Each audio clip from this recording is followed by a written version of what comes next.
There's this story I want us to share with us today, and I want us to learn from it. It's from the book of 1 Kings chapter 13. It was the story of a young prophet and an old prophet.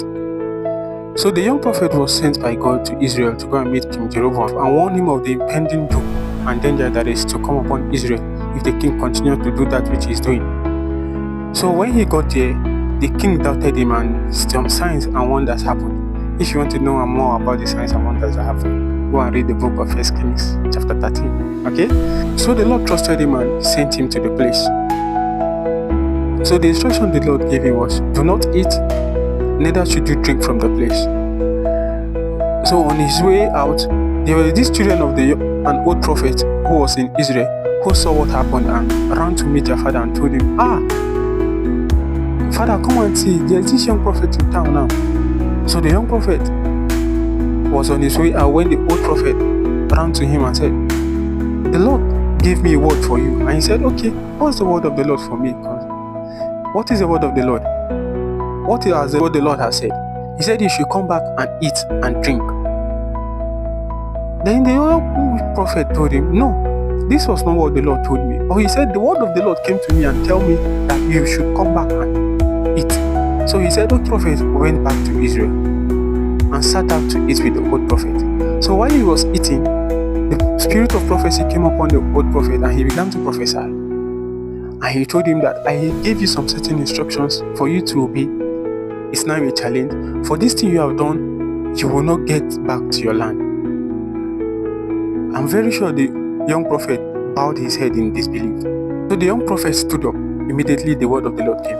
So he left the house of the old prophet.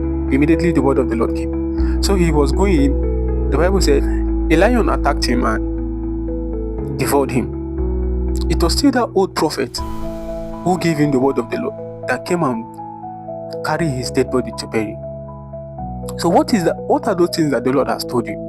What are those instructions that the Lord has given you? And it's now looking like there are some other voices coming to tell you that it is not the voice of the Lord. Although it is good to obey elders, the Bible said honor. There's a place for honor. But then if it's not what God has told you, do not for any reason obey. Die on the word of the Lord. As long as you are very sure that the Lord told you this, please stay on it.